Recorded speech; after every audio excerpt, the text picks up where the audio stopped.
आप हमसे ये पूछ रहे हैं कि आप हमको धोखा दीजिएगा कि नहीं दीजिएगा, और हम शक्ल से इतने बेवकूफ तो आपको नहीं दिख रहे हैं कि अगर हमको आपको धोखा देना है तो खड़ा होकर कहेंगे कि धोखा देंगे। ये क्या सवाल? विश्वासघात, उसमें विश्वास पहले है, घात बाद में। तो बिहार में जनसुराज पर आपको भरोसा करना है कि नहीं करना है, इसका उत्तर इसी में छिपा हुआ है। कि आपको हमको कई लोगों को लगता है कि लालू जी ने बिहार को बर्बाद कर दिया, कोई नीतीश को गाली दे रहा है, कोई कांग्रेस को दोषी बताता है। तो 500 रुपया लेकर वोट कौन बेचा? आप बेचे। जनसुराज ने कहा कि हमारा पहला अध्यक्ष दलित समाज से होगा। कोई खड़ा होकर कह सकता है कि भैया आप तो जाति का बात करने लगे, दलित का वोट लेना चाहते हैं। बगल में बैठा हुआ आदमी कह रहा भैया खाली आप ही काहे दिख रहे हैं? तो कहा कि भैया टिकट तो मिलेगा, अच्छा देखते हैं 2 करोड़ रुपया तब तक भिजवाइए। आप इस पूरे अभियान में हम लोग शहरों में नहीं जाते। आप लोग देख रहे हैं कि हम 2 साल से पैदल चल रहे हैं, लेकिन जिले के हेडक्वार्टर पर भी जहां तक हो सकता है हम लोग नहीं जाते हैं। बहुत लोग ये भी कह रहा है भैया गांव में आप इतने दिन से चल रहे हैं, बिहार में माहौल नहीं बन रहा है, पटना में आकर बड़ा कार्यक्रम कीजिए। पटना में चर्चा नहीं चल रही। तो आप लोग सब पटना से आए हैं, तो ये मेरा शायद पहला या दूसरा कार्यक्रम है जहां पटना के स्थानीय लोगों से हम लोग मुखातिब हो रहे हैं। आपके जो सवाल हैं, सबसे पहले तो लोगों ने पूछा कि भाई आप पर भरोसा क्यों करें। बात तो ठीक है, हम 2 साल पैदल चले या 4 साल पैदल चले, बात अच्छी बोले या खराब बोले, सबसे बड़ा यक्ष प्रश्न तो यही है कि आपको जनसुराज पर, प्रशांत किशोर पर भरोसा क्यों करना चाहिए। तो हम आपकी सारी विद्वता को सलाम करते हैं, लेकिन इसके बावजूद आपको बता रहे हैं कि इससे ज्यादा मूर्ख वाला कोई सवाल नहीं हो सकता है। आप हमसे ये पूछ रहे हैं कि आप हमको धोखा दीजिएगा कि नहीं दीजिएगा, और हम शक्ल से इतने बेवकूफ तो आपको नहीं दिख रहे हैं कि अगर हमको आपको धोखा देना है तो खड़ा होकर कहेंगे कि धोखा देंगे। ये क्या सवाल पूछ रहे हो भैया? ए भैया आप पर भरोसा करे कि न करे? अरे भाई, आपको भरोसा करने का मन हो कीजिए, न करने का मन हो मत कीजिए। लेकिन अगर आप हमसे पूछिएगा या हमारी जगह किसी से पूछिएगा तो वो तो यही कहेगा कि हम धोखा नहीं करेंगे। जो हिंदी का शब्द है विश्वासघात, उसमें विश्वास पहले है, घात बाद में है। बिना विश्वास के घात हो नहीं सकता है। तो ये सवाल बेमानी है, लेकिन उत्तर तो मिलना चाहिए। अब जिसको जिसको ये उत्तर चाहिए कि भाई प्रशांत किशोर पर, जनसुराज पर भरोसा करे कि न करे, आपको मेरी बात पर भरोसा नहीं करना चाहिए। क्योंकि बात तो हम झूठे बोलेंगे, अगर झूठ बोलना हो, विश्वास करने लायक हो तो भी, और अदरवाइज भी हम आपको यही बोलेंगे कि हम पर विश्वास कीजिए। तो क्या आपके पास कोई तरीका है इसको जांचने का कि इस आदमी पर, जनसुराज पर भरोसा करें कि न करें? बिल्कुल तरीका है। आपके घर में कोई बीमार पड़ता है, आपके जान पहचान में कोई बीमार पड़ गया, उसको लाइलाज बीमारी हो गई, डॉक्टर साहब इलाज करते हुए बताते हैं कि भैया अब कोई दवा नहीं बचा है, कोई दवा नहीं है जिससे इसका इलाज हो सकता है, अब कोई होप नहीं बचा है।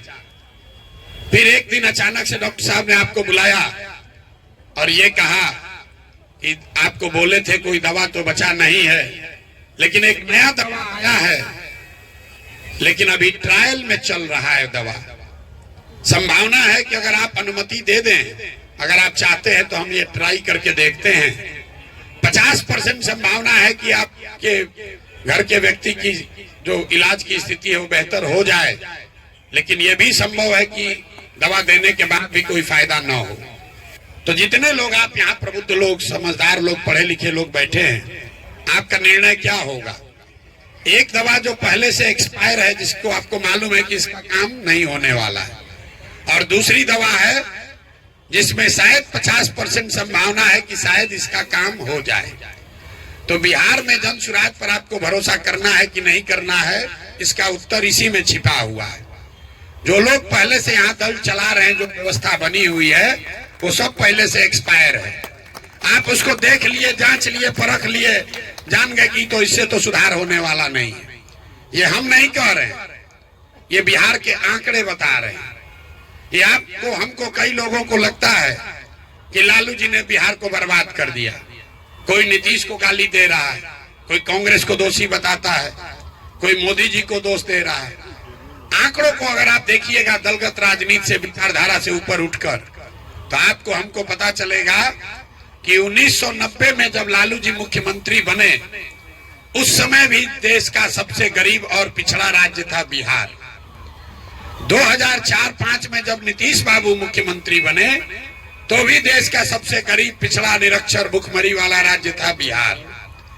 और आज 19 वर्ष के नीतीश कुमार के शासन के बाद आज भी देश का सबसे गरीब और पिछड़ा राज्य है बिहार।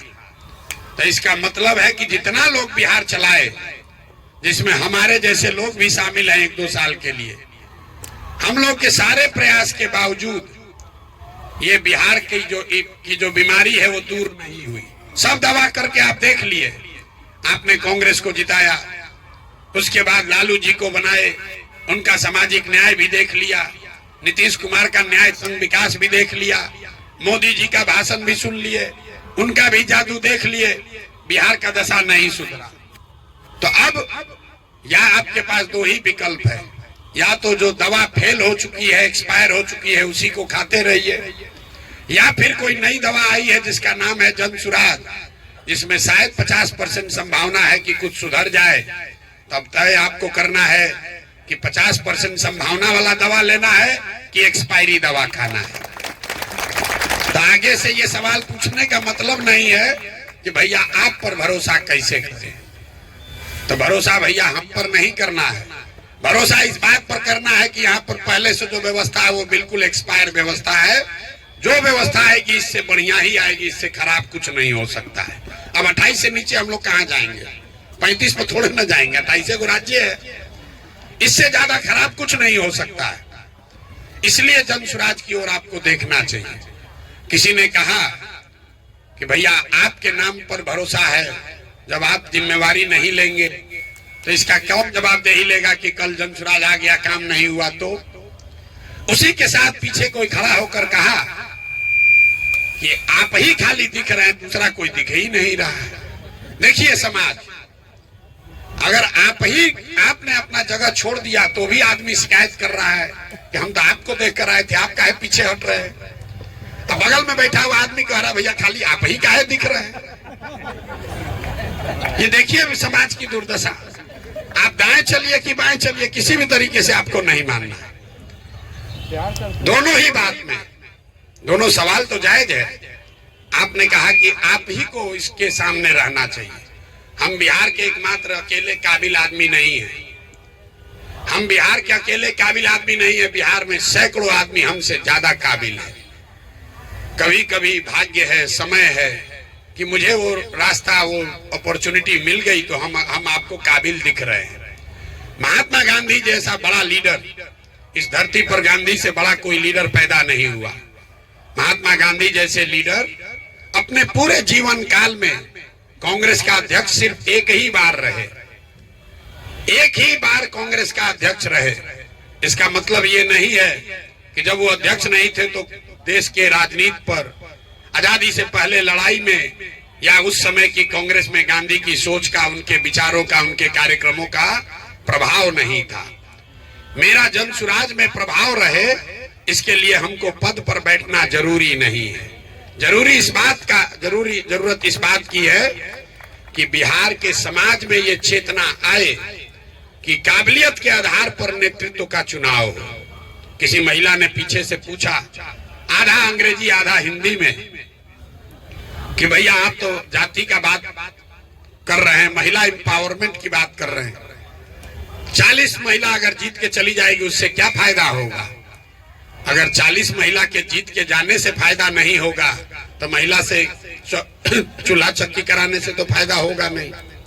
लोकतंत्र में तो अगर आप नीति न्याय बनाने वाले बनेंगे, पॉलिसी में आपकी भागीदारी होगी, तभी आपकी चिंता होगी। ऐसा नहीं है कि महिला जाएगी तो ही महिला की चिंता करेगी, पुरुष भी चिंता कर सकते हैं। लेकिन भागीदारी सबकी होनी चाहिए। किसी ने सवाल पूछा, आप जाति से कैसे निपटिएगा, जाति को कैसे ट्रीट कीजिएगा, क्या आपका आधार भी जाति होगा? हम लोगों ने मन से खड़े होकर कहा है कि जिस समाज में जिसकी आबादी जितनी है, जिस आबादी की, जिस समाज की, जिस जाति की जितनी आबादी है, उसको उसकी हिस्सेदारी मिलनी चाहिए। लेकिन जैसे डालडा का पूरी अगर रोज आप खाइएगा, एक दिन अगर आपको घी का पूरी मिले तो हजम नहीं होगा। तो बिहार में ये जाति और हिस्सेदारी की नारा इतना चल गया है कि लोगों को समझ में नहीं आ रहा है कि हम लोग क्या कह रहे हैं। हम ये नहीं कह रहे हैं कि आपकी जाति ज्यादा है तो आपको ज्यादा भागीदारी मिलेगी। हम ये कह रहे हैं कि चुनाव का पैमाना एक और एकमात्र काबिलियत ही का पैमाना है। लेकिन आप ये समझिए कि जो आदमी भी काबिल है वो किसी न किसी जाति का है, और हर जाति में काबिल आदमी भी है। मान लीजिए कि 243 लोगों को विधायक का चुनाव लड़ाना है, तो बिहार में 243 काबिल आदमी है, ऐसी बात तो है नहीं। बिहार में तो लाखों लोग काबिल निकल कर आ रहे हैं। तो 243 में किसको कितनी भागीदारी मिलेगी? तो उस भागीदारी को तय करने के लिए उसके जाति की संख्या का ध्यान रखना है कि अगर 18% दलित है तो जितने काबिल लोग आ रहे हैं उसमें 18% दलित समाज की भी भागीदारी होनी चाहिए। अगर 15% यादव समाज के लोग हैं तो उस समाज के भी काबिल आदमी को 15% 243 में हिस्सा मिलना चाहिए। लेकिन वो हिस्सेदारी इसलिए नहीं मिलेगी कि वो यादव है कि दलित है कि कुशवाहा है। वो हिस्सेदारी इसलिए मिलेगी कि वो काबिल है। लेकिन काबिल आदमी जितनी सीट है उससे ज्यादा है, तो उनका प्रोपोर्शन, उनका अनुपात क्या होगा, इसके लिए जाति की बात है। जैसे मैं आपको उदाहरण देता हूं, जन सुराज ने कहा कि हमारा पहला अध्यक्ष दलित समाज से होगा, तो कोई खड़ा होकर कह सकता है कि भैया आप भी तो जाति का बात करने लगे, दलित का वोट लेना चाहते हैं। नहीं, हम लोगों ने क्या कहा कि इस दल का नेतृत्व समाज के सभी वर्गों का बराबर अधिकार उसका है। तो समाज को बड़े अगर भागों में बांटिएगा, 5 भाग होता है। एक सामान्य वर्ग है, एक ओबीसी वर्ग है, एक ईबीसी वर्ग है, एक मुस्लिम है और एक दलित है। ये बड़े स्तर पर 5 वर्गों में आप समाज को बांट सकते हैं। अब नेतृत्व की क्षमता सब में है, सबको नेतृत्व का अवसर मिलेगा, बराबर मिलेगा, एक साल सबको अवसर है। सवाल है कि पहले अवसर किसको दिया जाए।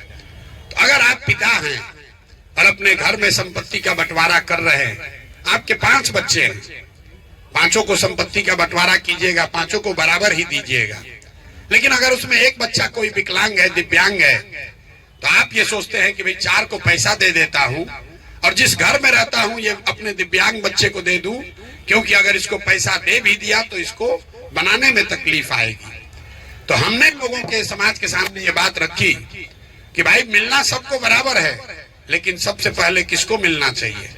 तो जो समाज में आर्थिक, सामाजिक, शैक्षणिक तौर पर सबसे पीछे है, उसको सबसे पहला हक मिलना चाहिए। तो लोगों ने तय किया कि नहीं भैया, दलित समाज सबसे पीछे है, इसलिए उसको सबसे पहला हक मिलना चाहिए। दूसरा, अगर ईबीसी समाज है तो उसको मिलना चाहिए, तीसरा मुस्लिम है तो उसको मिलना चाहिए, फिर ओबीसी को मिले, फिर सामान्य वर्ग को मिले। और फिर हमने सब लोगों से पूछा, जिसका नंबर अंतिम में आना है, ओबीसी समाज के लोगों से पूछा, सामान्य वर्ग के लोगों को खड़ा करके पूछा कि बताइए आपको इससे कोई ऑब्जेक्शन तो नहीं है। तो लोगों ने कहा भैया कोई ऑब्जेक्शन नहीं है, हम लोग आगे हैं, हम आगे चलेंगे। देखिए यही बात यहाँ पर नेता कैसे बताते हैं। दलित समाज के लोगों को, ईबीसी समाज के आदमी को कहता है कि सामान्य वर्ग का आदमी है, ये आगे बढ़ गया है, इसको छीनो, इससे झगड़ा करो, ये तुमको लूटा है, ये तुमको बर्बाद किया है। हम लोग क्या कह रहे हैं, हम उसको लड़ाने के बजाय ये कह रहे हैं कि भाई तुम सामान्य वर्ग में हो, आप ओबीसी वर्ग में हो, आपका हमारा कोई भाई कोई पीछे छूट गया है, अब आपकी जिम्मेवारी है कि आप उसका हाथ पकड़ कर ले चलो। तो हम लड़ाने की बात नहीं कह रहे हैं, हम जो आगे चला गया उसको ये जिम्मेवारी का एहसास करा रहे हैं कि अगर आपका भाई कोई पीछे छूट गया है तो उसको लेकर साथ में चलिए। दोनों में फर्क है, लेकिन फर्क नुआंस है, डिटेल में है। और अभी जमाना है 2020 का, व्हाट्सएप का। आपको लगता है हाँ या ना, जाति का राजनीति कीजिएगा कि नहीं कीजिएगा? अरे भाई, अगर आप राजनीति करते हैं तो समाज के सभी पहलुओं को आपको लेकर चलना है। जाति भी समाज की एक बड़ी सच्चाई है, लेकिन जाति समाज की एकमात्र सच्चाई नहीं है।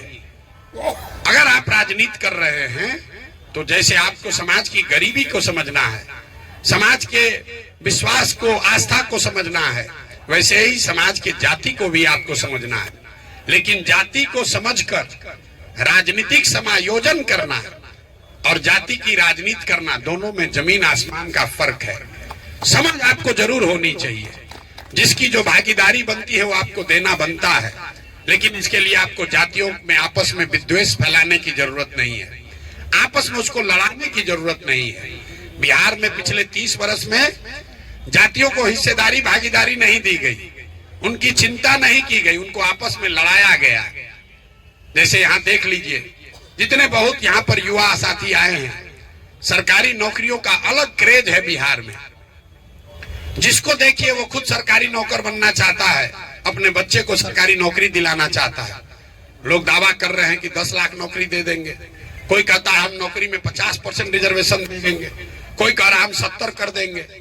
और जो गरीब पढ़ा लिखा नहीं, उसकी बात छोड़िए, जो पढ़े लिखे लोग हैं उसको भी नहीं बुझा रहा है। मैं आपको एक आंकड़ा देता हूं, पूरे बिहार में चपरासी से लेकर मुख्य सचिव तक टोटल जितने लोग सरकारी नौकरी में हैं, सबकी गिनती कीजिएगा तो कुल 23 लाख लोगों को ही सरकारी नौकरी मिला है। बिहार की आबादी है 13.5 करोड़, मतलब 1.97% लोग ही सरकारी नौकरी कर रहे हैं।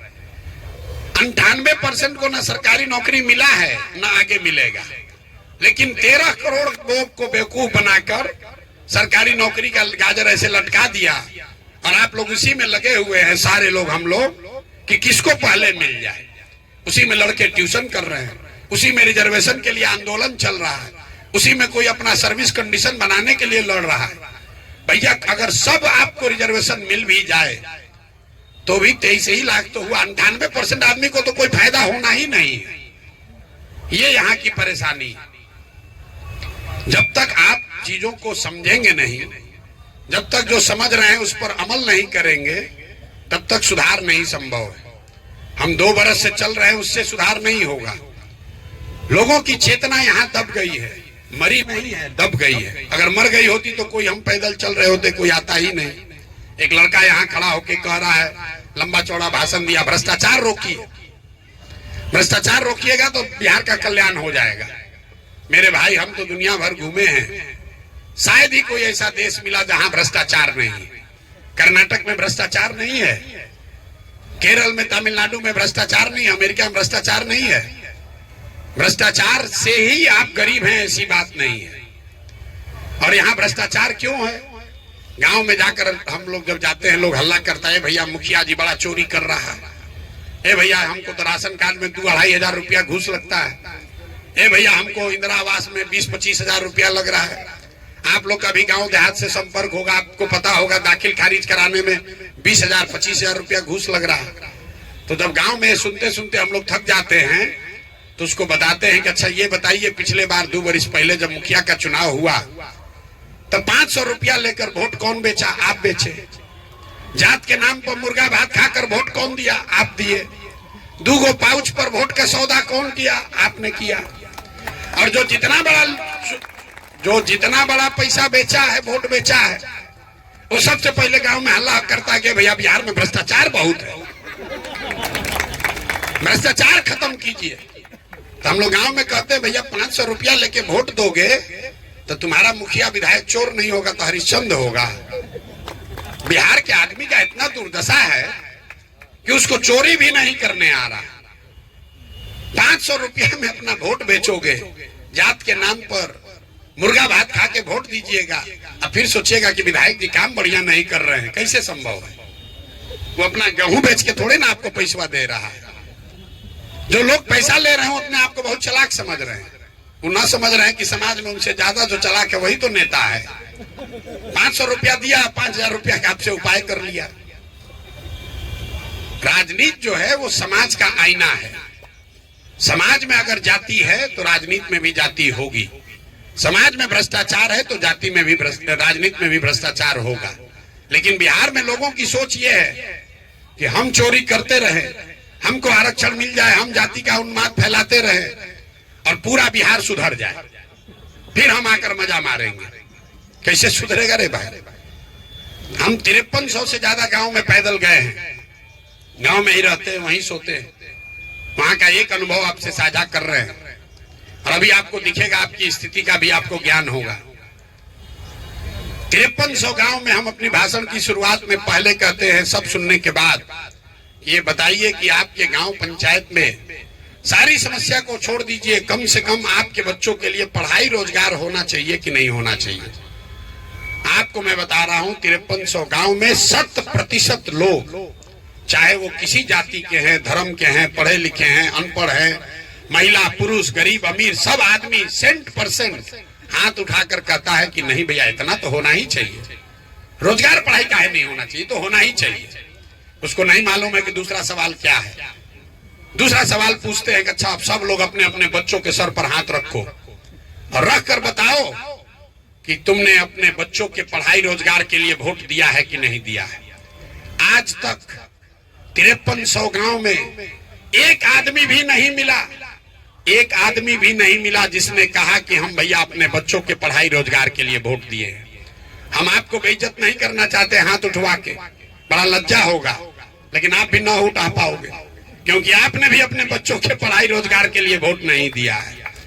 यहाँ आप शहर में रहते हैं तो आप ज्यादा चालाक नहीं है, इतने हुआ होगा कि आप इतना चला के क्या वोटें देने नहीं गए थे। बिहार में जो शहर में रहने वाला आदमी है, बुद्धिजीवी, अपने आप को इंटेलेक्चुअल कहने वाले हम लोग, सबसे ज्यादा दोषी हम लोग हैं।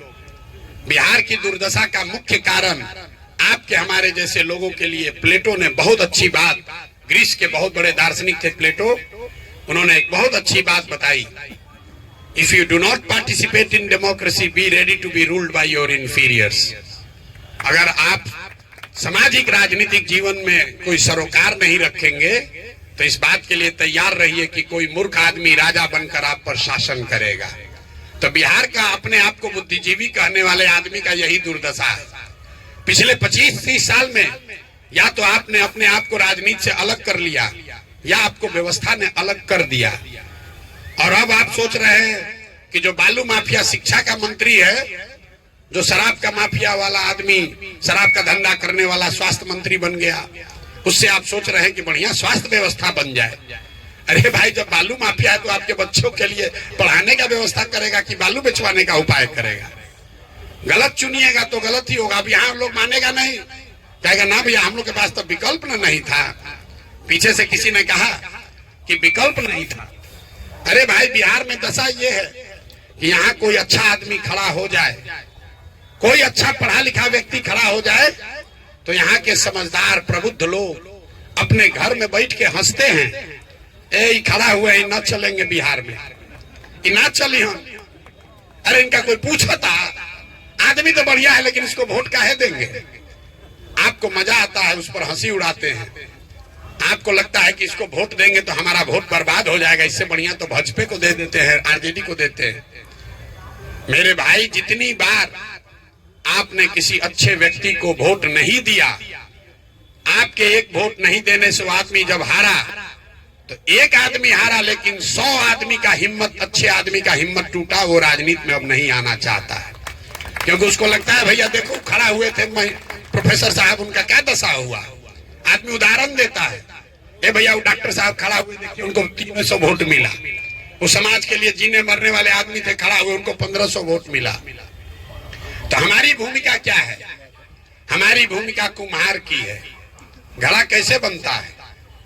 घड़ा जो है वो मिट्टी और चाक से बनता है। वो किसी कुम्हार कितना भी हुनरमंद हो, अगर बढ़िया मिट्टी और चाक ना हो तो घड़ा नहीं बन सकता है।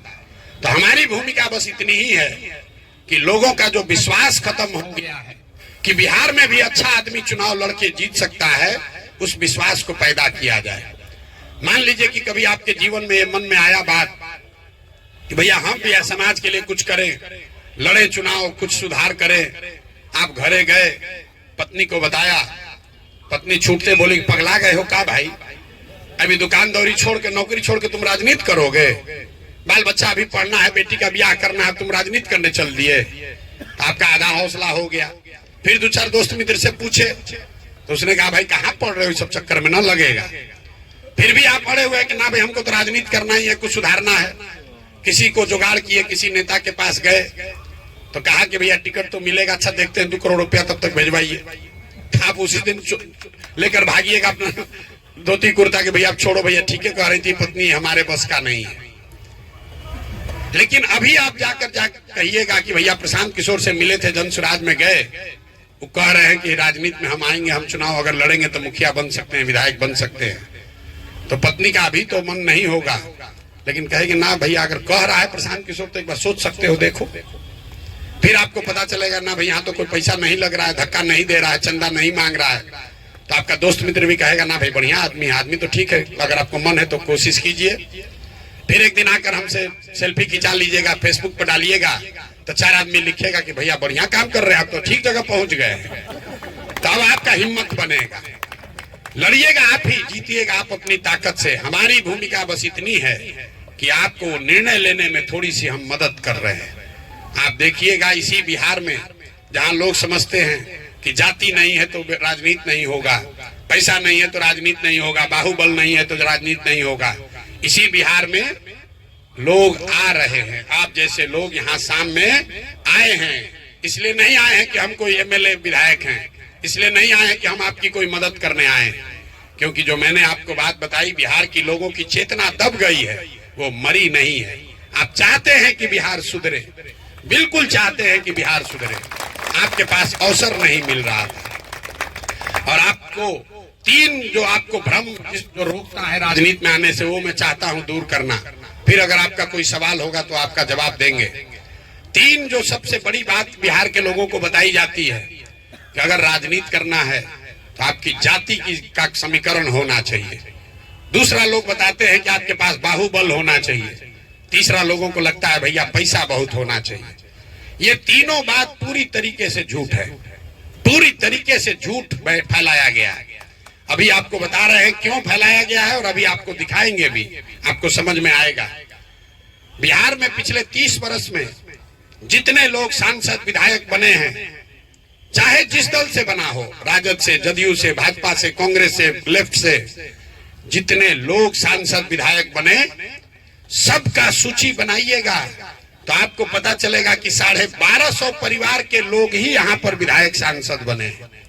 बिहार की आबादी है 13.5 करोड़, करीब करीब 3.5 करोड़ परिवार यहाँ रहते हैं, लेकिन विधायक मंत्री सांसद यहाँ 30 वर्ष में सिर्फ 1250 परिवार का आदमी बना है। एक उदाहरण देकर आपको समझाएंगे तो आपको समझ में आएगा। आपको लगता है कि लालू जी परिवार का राजनीति करते हैं, किसी को लगता है रामविलास पासवान जी के पार्टी में परिवार का प्रभाव है। आप भाजपा को देखिए, भाजपा में अभी राज्य के उप मुख्यमंत्री हैं सम्राट चौधरी जी। सम्राट चौधरी जी कौन है? इनके पिताजी शकुनी चौधरी जी। जब कांग्रेस का शासन था इस राज्य में तो शकुनी चौधरी जी विधायक और मंत्री थे। हमको कोई शकुनी चौधरी और सम्राट चौधरी से मतलब नहीं, हम आपको उदाहरण देकर समझा रहे हैं। जब कांग्रेस से लोगों को गुस्सा हुआ, लोग लालू जी को लाए, तो शकुनी चौधरी उसमें भी विधायक और मंत्री थे। फिर लोगों ने कहा लालू का राज जंगल राज हो गया, नीतीश को लाओ, तो नीतीश के शासन में भी विधायक और मंत्री थे शकुनी चौधरी जी। फिर नीतीश जी छोड़कर भागे, मांझी जी बने, उसमें भी विधायक और मंत्री थे शकुनी चौधरी जी।